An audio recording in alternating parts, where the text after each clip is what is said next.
In the year 1914, World War I broke out. To some, they called it the Great War. During the time, Newfoundland was still a British dominion, and men from all over the island left home to enlist in the war effort, some even lying about their age, to fight for king and country. My great-great-uncle Simeon Whalen was one of those men. He enlisted in the Navy and served on the HMS Bayonneau until it went down in March 11, 1915. He was only 25 years old, and his body was never recovered. I never knew anything about this until the passing of my great aunt in 2017. My mother was cleaning her house and found this portrait. I never seen this man before, and when I asked, my mother told me of our relation. Then I seen the inscription, Lost on the Bayonneau. And I must admit, this was what piqued my interest in the local history of my home. 1939, World War II broke out. Again, our men answered the call to fight, some for the second time despite their experiences during the Great War. Nevertheless, they went anyway, a testament to the dedication of a people not just from a small British colony, but from the tiny outposts that many people today don't even know about. That is something I hope to change with this film. In 2013, the Southwest Arm Historical Society was formed. A website was created, and it became an incredible source of information containing records involving marriages, burials, education, and of course, the military. While many projects and events were undertaken to tell the stories of the local history, the most ambitious project would be the War Memorial. The War Memorial concept started in about 2016. We were about 2-year-old historical society taking on various parts of history, and one of the sections I took on to find a bit more about was the military. And in doing it, research, writing, I spoke with Barbara Dean of the Clareville Packet, and Barbara said, gee, it would be a great idea to run these stories as a bi-weekly type column. And from there, I started heavily into writing, got the stories, carried them to her, she liked them, and she said, yes, we'll do this as a column. Unknown to me, I didn't realize that they had to pay me. So I went to the mail, ended up having a check in the mail, and brought it home, and I looked at my wife and I said, they paid me for these stories. And she said, oh yeah? And I said, but I can't take the money. She said, what do you mean you can't take the money? Well, I said, I can't take that money with regards to the memories of these individuals. I feel that that money has got to go into remembering these men. And I said, maybe we could look at a war memorial down the road. So in 2018, our historical society and myself, we started talking about, okay, where are we going to put a war memorial? We started advertising for about a year, and not really many response, but we did have a response from Sid Smith of Cove, willing to donate a piece of land right next to the Lions Club. The piece of land, of course, had a huge amount of rock in it. It needed to be cut down and that type thing. So we started working on that as a possible site. The company Fortis came down with their machinery, and over a period of 3-4 days, the operator knocked it down and we started leveling it out. And that was the first phase, I'll call it, of leveling that site for the War Memorial. The leveling of the site seemed to come easy, and the unveiling would be scheduled for Remembrance Day 2021. However, the delivery and installation of the granite slabs was coming down to the wire, but they were installed just in time for the first memorial service. The planning and hard work paid off. While the entire site was not yet complete, the primary structure was in place and will forever stand for visitors and memorials to come.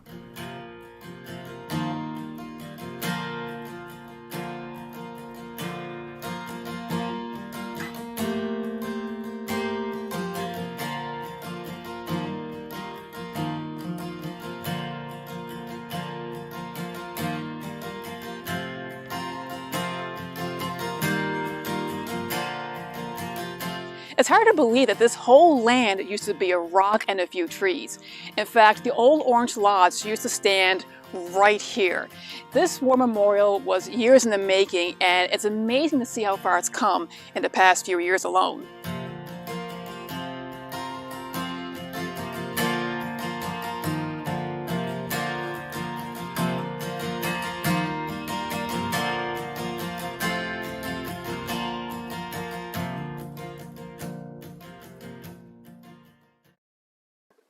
Amazing. This is a lot of names. In fact, this is just a small representation of the number of people from this area who contribute to the war effort. Everyone has their own story to tell here. One particular person I'd like to talk about is Leander Green. Now, I got to meet his son Everett Green earlier. My name is Everett Green, the son of Leander Green, who fought in the First World War and was issued the Distinguished Service Medal and the Medal of Honor.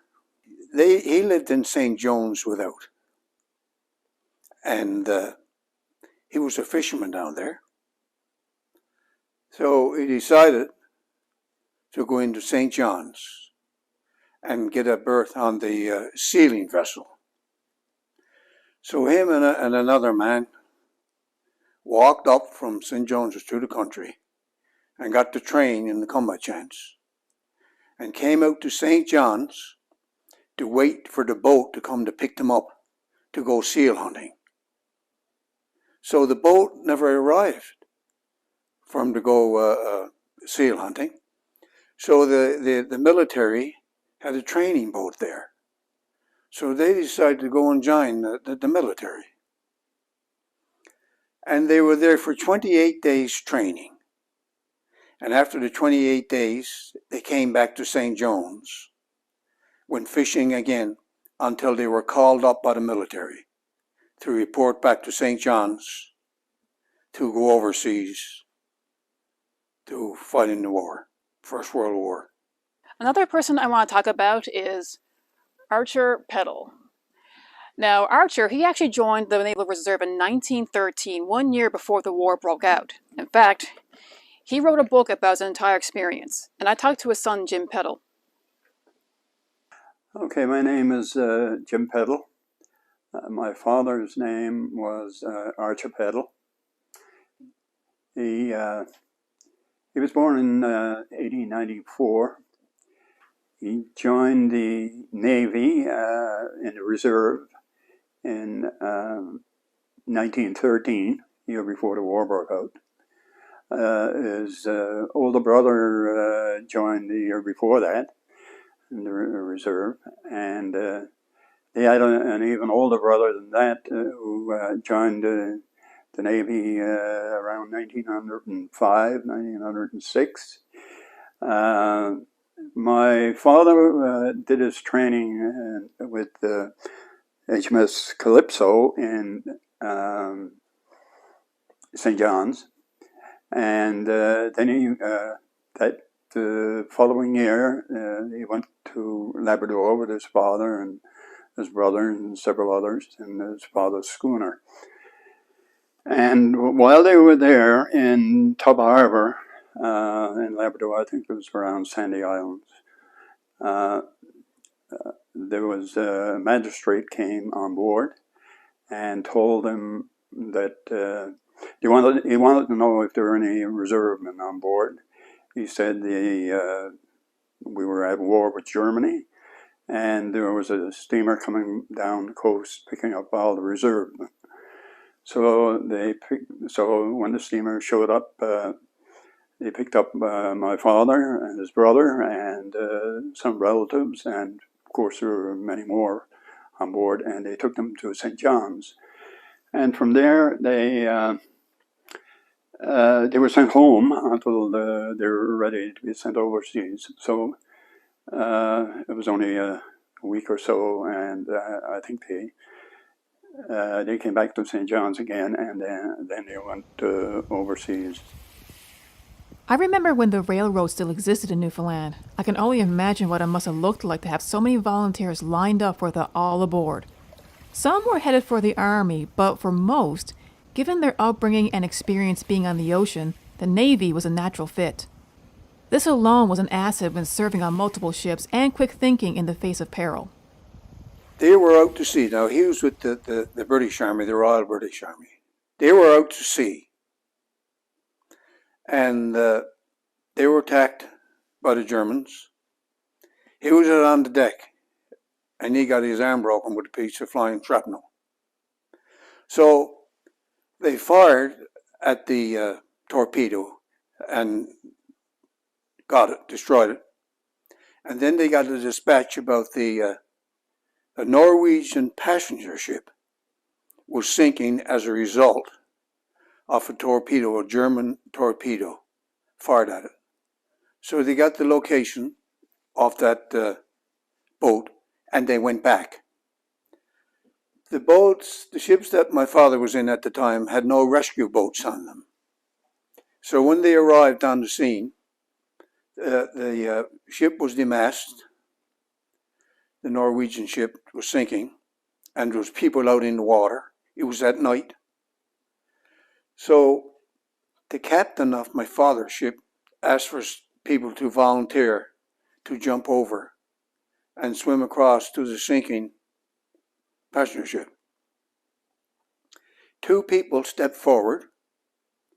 They went, jumped, they lost their lives. So the captain asked for someone else. My father stepped forward, and he took the rope and wrapped it around his chest. He took the end of it in his mouth, and he jumped. And he swam across to the boat, and they saved lives. They saved a lot of lives. And then to get back, he had to turn around and swim back and get it back aboard of his ship. They hauled him back aboard of his ship. This was in midnight now. And from the story and the things I heard my father say, it was very, very rough seas. Of course, him and his brother were separated, and they went to different ships. And he spent most of his time in the North Sea, the North Atlantic, and in the Subarctic during the war. They were in places like Iceland and so on. And they were off the coast of Germany a number of times. His brother was transferred to Gallipoli and the Dardanelles, and he came back from there, and he was torpedoed off Malta, but he survived that. But toward the end of the war, just 6 months before the end of the war, his ship was lost with only a couple of survivors. He was not one of them. He was a married man, by the way, at the time, with one son. And my father was not married at that time. He was single. So when the war ended, my father came back. Well, he didn't get back until 1919. They were demobilized, but with so many people coming back, it was the following year, 1919, when he came back home. And he was married in 1920. And from then on, he spent time fishing and doing carpenter work and that sort of thing for most of his life from then on. Jim mentioned that his father trained on the HMS Calypso. My Uncle Simeon trained on that same ship, and seeing that both of their home communities of Hotchescova and Cape and Cove were right next door, I had to ask. The neat thing is my great-great-uncle Simeon Whalen, he trained on that same ship. Simeon Whalen, I've heard him speak about him. Yeah. From Cape and Cove? That's right, yeah. Yeah, my father... as a matter of fact, my father said that he spoke to him the day before he lost his life during the war. He did, yes. Yes. Ship, he was on a merchant ship. And, yes, they were what they called auxiliary cruisers. They were merchant ships that were converted for wartime use. Mm. And they were often used to escort convoys and that sort of thing. And this happened, according to my father, off a place in Scotland called Mull of Kintyre. You may have heard of it because there was a song, a well-known song, Mull of Kildare, I think.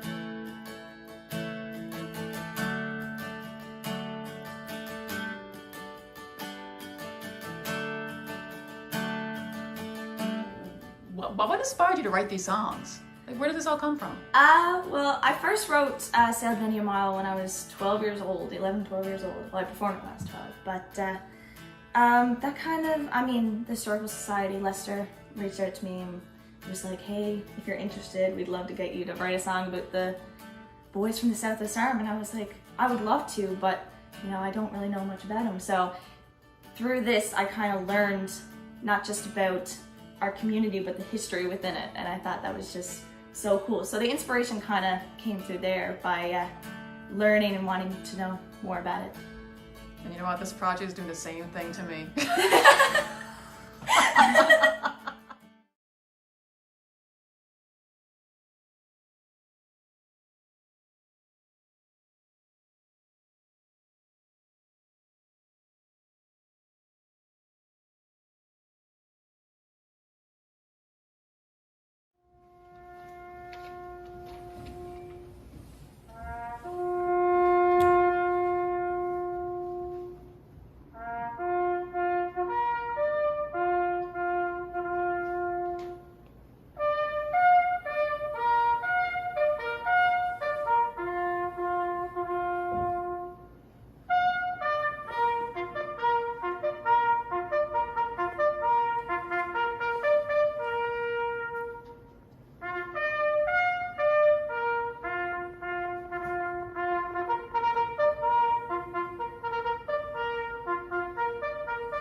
My pleasure to be here and to see the enthusiasm around here and to look at what you did and what you're going to do with all the displays around this fence that indicate it's so important.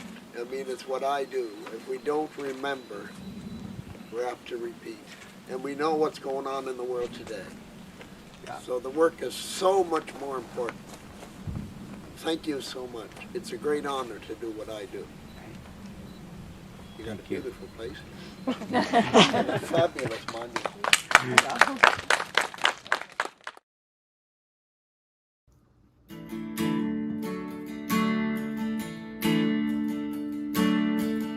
24 soldiers signed up for war. Little did they realize what was in store. They all came from random tiny fishing ports, lied about the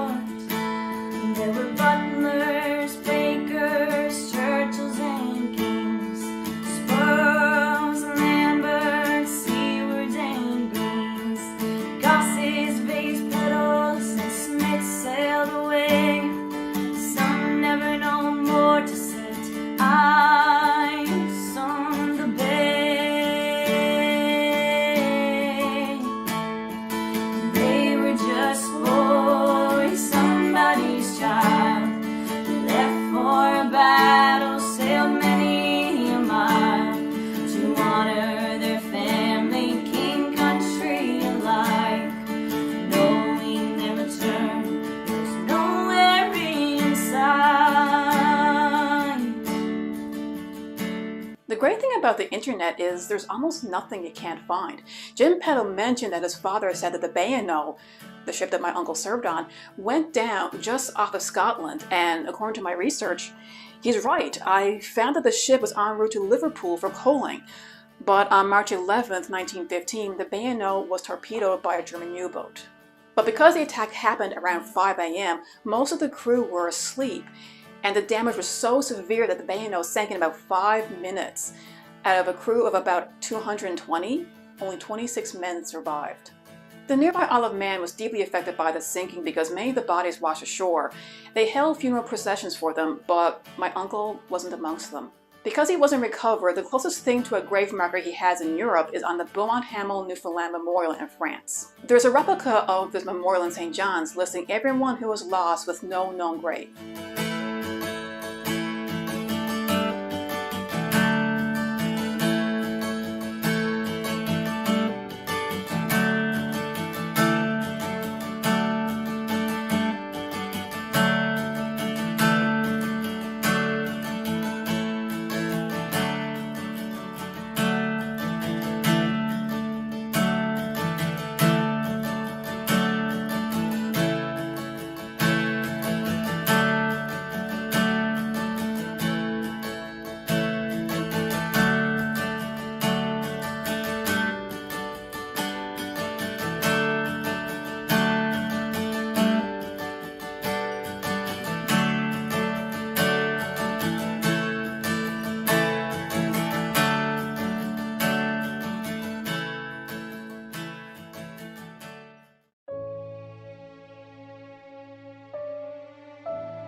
So, what do you think of it? Well, I think it's great. It far exceeded my expectations because, there were quite a number of community monuments around our area, and I wasn't expecting anything the size of that. I was really impressed. It's great, and not only that, but it includes names of everybody who served, overseas and wherever. And, a lot of the monuments just have the names of people who lost their lives, I guess it means a lot to you to have your father's name there? Oh, yes, definitely. Yep. Very honorable. It means everything. I began to feel a deeper connection with these men by hearing their stories, and it made a world a little smaller for me. While talking to Jim Peddle before I began filming, he showed me his father's Naval Reserve certificate booklet detailing the ships he served on. Evergreen showed me his father's medals and honored me by inviting me to touch them. These items were passed from the hand of royalty to a humble naval reservist. This is the Distinguished Service Medal that he was awarded with. King George V presented him with that medal. Himself. Yeah. The king. Yeah. And this one here is the Norwegian medal that was presented to him by the King of Norway. I wear those medals everywhere I go. When I was stationed up in Labrador West, I used to go to the military parades, and I would wear those medals. If your father has passed away, you wear them on the right side. So I was standing in my uniform, my police uniform, and there was a general inspecting the group. And when he got up to me, he said, "Sir," he said, "you're looking like a rather young man," he said, "to be wearing such an array of medals." I said, "Sir, they're not mine." "They're not yours?" I said, "No, sir." I said, "They're my father's from the First World War." "My friend," he said, "never take them out," he said.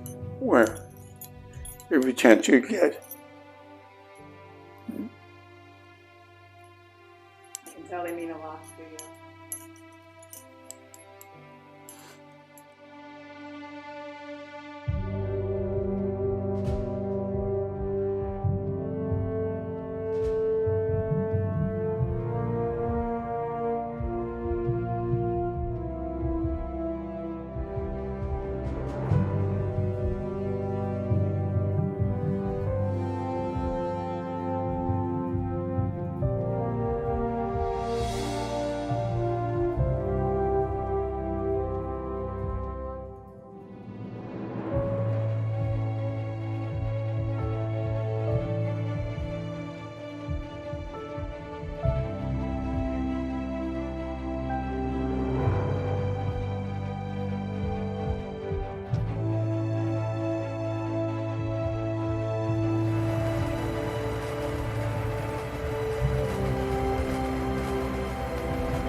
all we did answer to sail across the wide open sea. For some it was the Antonia, for the rest it was the SS